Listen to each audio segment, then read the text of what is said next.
back to episode number 8 of Mr. Haden's Ag Lessons. Today we have an exciting topic. We're talking about eggs. Welcome to this Wednesday's episode of Mr. Haden's Ag Lessons. Thanks for joining in today. We kind of talked about milk earlier in the week, and I thought one of the other common commodities is disappearing off our shelves at the grocery store is eggs. So let's dive into it and crack some knowledge on your heads, okay? So first off, we have the chicken. It was domesticated in Asia 8,000 to 10,000 years ago. A very versatile creature, can produce both meat and eggs. Today, we're going to focus solely on the egg because that's enough information in itself. Our chickens, they're actually closest living relative to the T-Rex, which I know what you're thinking. Excuse me, Mr. Haden, did you just talk about dinosaurs? I did, and I love them, okay? And so when we talk about chickens, we got to understand our terminology. So our roosters are our adult male chickens.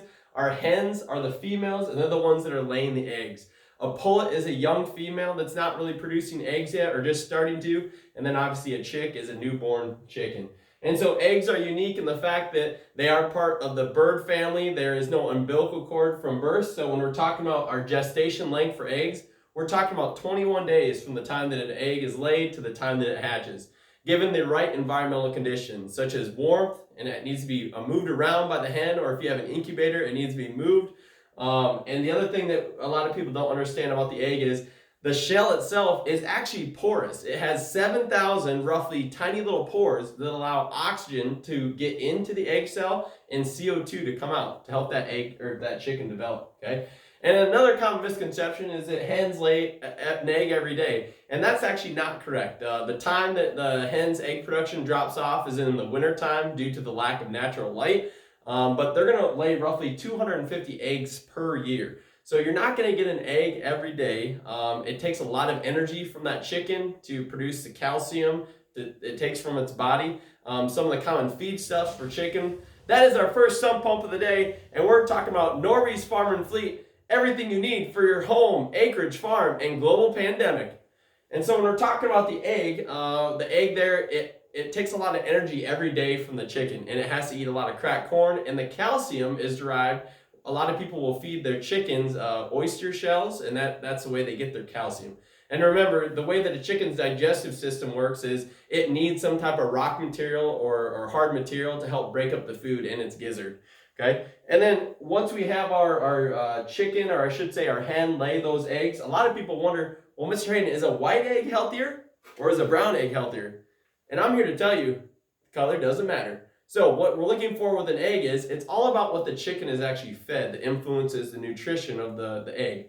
The color of the egg is solely on the earlobe color of the chicken. And I know what you're thinking, Mr. Haden. Excuse me? There's chickens have ears? Yeah, they do have ears. Haven't you listened to them before? But if you look right behind the eye of a chicken, there's a little hole. It looks about the size of a pin. And inside of that earlobe, you can, whatever color it is, that is the color of egg that it'll lay.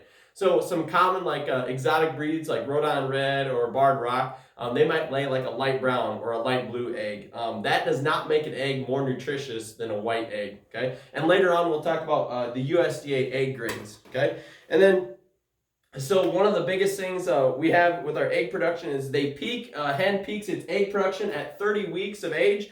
They're like it's talked about, their feed consists of cracked corn. That is one of the reasons that Iowa is the leading state in the United States in terms of egg production. 55 million laying hens in Iowa alone, which roughly equates to about 17 hens per Iowan. So if you think about that, we kind of all own our own flocks, right? And so of that, we have 16 billion eggs that are produced in Iowa each year. So Iowa is a great corn state. It's much cheaper to produce the feed here and feed the chickens here and then ship them out. Eggs are extremely inexpensive when you think about the cost. 12 eggs might cost you anywhere from $1.50 to $2.50 depending on how that egg was raised. But the amount of protein that's in there and the amount of nutrition, you can't really beat it in terms of the quality of food that you're getting, okay? And the shelf life of most eggs, if cooled properly and stored properly, is about 3 to 4 weeks. And that's a whole nother topic that maybe we'll cover in another episode, is how we maintain that egg quality. And on the back of your egg, we all know the expiration date for their egg carton, but the numbers below it actually tell you what day of the year those eggs were put inside that package.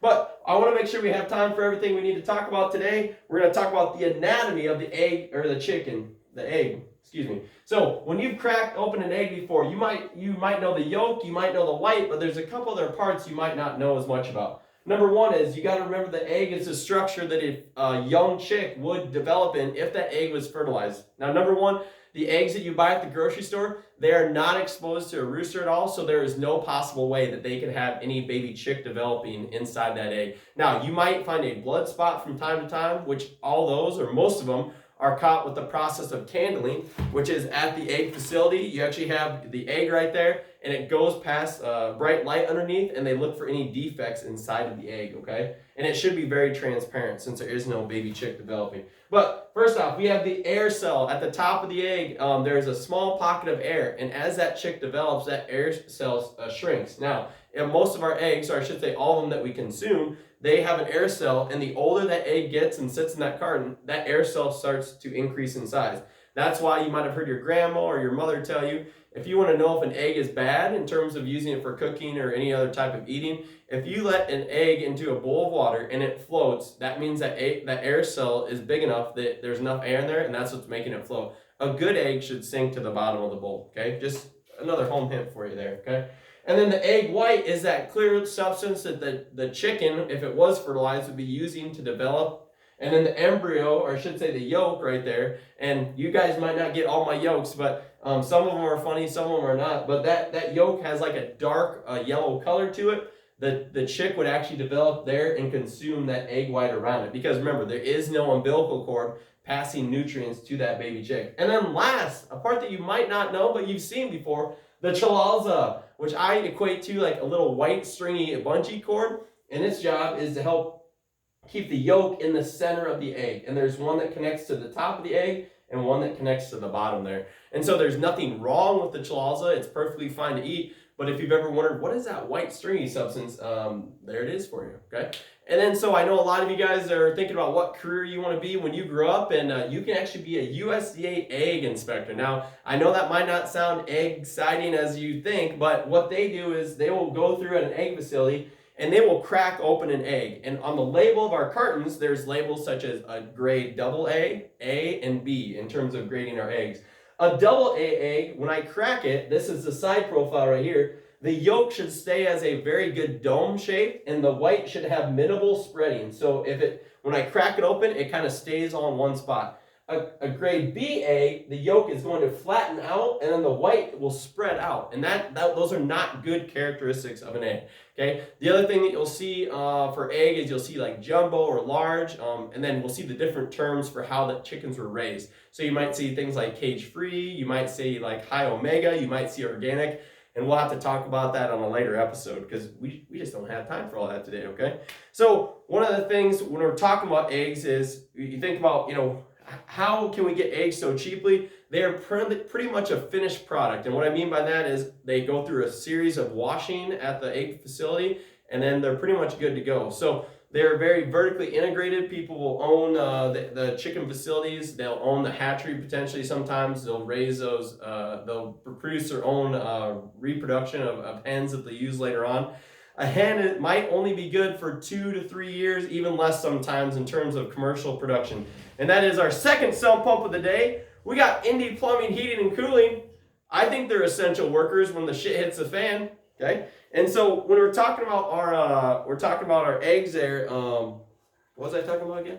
Oh yeah, I was talking about one of the reasons why we see a lot of the eggs in the egg facilities, or the chickens, I should say, is we don't want the chickens exposed outside because there's a lot of predators like fox, coyotes, things of that nature. There's different avian flu that impact chickens, and we'd have a high mortality rate. So you might be saying, Mr. Haden, if there's 55 million chickens in Iowa, how come I haven't seen them? A lot of the barns will have large fans on the end and they'll lack curtains on the side. And so that's how you kind of identify a lot of egg facilities in Iowa, okay? So I know I really cruised through a lot of the different things here. I want to make sure that I got you everything you need to know about eggs. I know it was pretty quick. We had to do it on the fly, but hey, the chickens, they do it every day. One thing that I did want to give a shout out is to all the parents out there that are homeschooling right now. I've heard a lot of good stories, and I know it might be frustrating at times, but I did want to show you one of my favorite books, and this is not about eggs at all, but it's called The Wondrous Workings of Planet Earth. And I was actually told about this book from Dan Doing, an ag teacher up at Owine. And this book is by Rachel Lowatowski, which is really hard to say, but it has, I'll kind of zoom in here. It has a series of illustrations, and it talks about everything from nature, ecosystems. I read it to my 3 and 4 year olds. Anyone who's 3 to 14 to an adult would love the information that's in this book, okay? In some sense, I've thought about replacing an environmental science textbook with this because it talks about a ton of great information, and the illustrations are very well drawn, and it is a very interesting book. The best thing is this book is only $12.99 on Amazon. I will put the link to this book in the comments. And I want to thank you all for joining here on episode number 8 of Mr. Haden's Ag Lessons, and we'll see you for episode 9 tomorrow.